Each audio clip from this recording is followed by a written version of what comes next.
திண்ணையில கிடந்தவனுக்கு திடீர்னு கிடைச்ச கேக் ஆர்டர் மாதிரி இந்த வெட்டிங் ஆனிவர்சரி கேக் தான் எனக்கு ஃபர்ஸ்ட் கிடைச்ச கேக் ஆர்டர். நான் பேக்கிங்ல ஒரு கத்துக்குட்டி அப்படின்னு தெரிஞ்சுமே இந்த கேக் ஆர்டர் வந்து என்னை நம்பி என்னுடைய கஸ்டமர் எனக்கு கொடுத்துருந்தாங்க.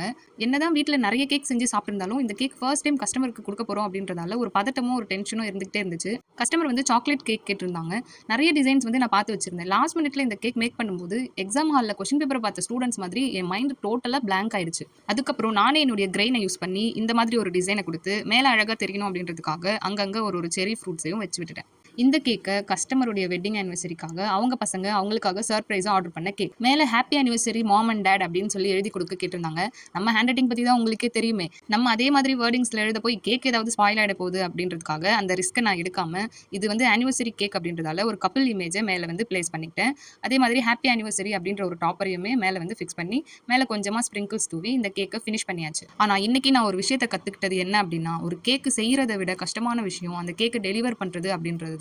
கேக்கு தான் அழகா செஞ்சு முடிச்சிட்டோமே, இதுக்கப்புறம் என்ன ஜஸ்ட் பேக்கிங் தானே அப்படின்னு நினைச்சிட்டு நான் பாட்டுக்கு ஒரு 1/2 kg பாக்ஸ் எடுத்து கடகடன்னு ஃபோல்ட் பண்ணிட்டு கேக் எடுத்து உள்ள வச்சு க்ளோஸ் பண்ணலாம் அப்படின்னு போனா கேக்கு வந்து ஃபுல்லா ப்ராப்பரா க்ளோஸே ஆகல. ஏதோ ஒன்று இடிக்குது அப்படின்னு ஓப்பன் பண்ணி பார்த்தா நம்ம கேக்ல பிளேஸ் பண்ண டாப்பரால பாக்ஸ் வந்து ப்ராப்பரா மூட முடியல. சரி ஓகே 1/2 kg பாக்ஸ் தானே இப்படி இருக்கு, நம்ம 1 kg பாக்ஸ் வச்சு எப்படியாவது ப்ராப்பரா க்ளோஸ் பண்ணிடலாம் அப்படின்னு 1 kg பாக்ஸ் வச்சு ட்ரை பண்ணாலும் என்னால் வந்து பாக்ஸ் வந்து ப்ராப்பரா க்ளோஸ் பண்ணவே முடியல. இதுக்கு மேல வேலைக்காகாது அப்படின்னு தெரிஞ்சு இந்த 2 டாப்பர்ஸையும் ரிமூவ் பண்ணி கேக் பாக்ஸ் மேல வந்து கேண்டில் அண்ட் நைஃபோட இந்த டாப்பர்ஸையும் வச்சு ஸ்டிக் பண்ணிட்டேன். கஸ்டமர் கிட்ட கேக் டெலிவர் பண்ணும்போது இந்த 2 டாப்பர்ஸையுமே கேக்ல பிளேஸ் பண்ணிட்டு அதுக்கப்புறம் கட் பண்ண சொல்லி நான் வந்து ரெக்வஸ்ட் பண்ணியிருந்தேன். கஸ்டமரும் அழகா கேக் மேல டாப்பர்ஸை பிளேஸ் பண்ணி கேக்கை கட் பண்ண போட்டோஸும் வீடியோஸும் வந்து எனக்கு சென்ட் பண்ணியிருந்தாங்க. ஒருத்தவங்க வளர்ந்து வரதை பார்த்து அதை பாராட்டுற மனசு இங்க நம்மள எத்தனை பேருக்கு இருக்கு அப்படின்னு எனக்கு தெரியல. பட் என்னுடைய இந்த ஒர்க்கு சப்போர்ட் பண்ற வர்ச்சுவலா சப்போர்ட் பண்ற எல்லாருக்குமே இந்த டைம்ல நான் வந்து ரொம்பவே தேங்க் பண்ணிக்கிறேன்.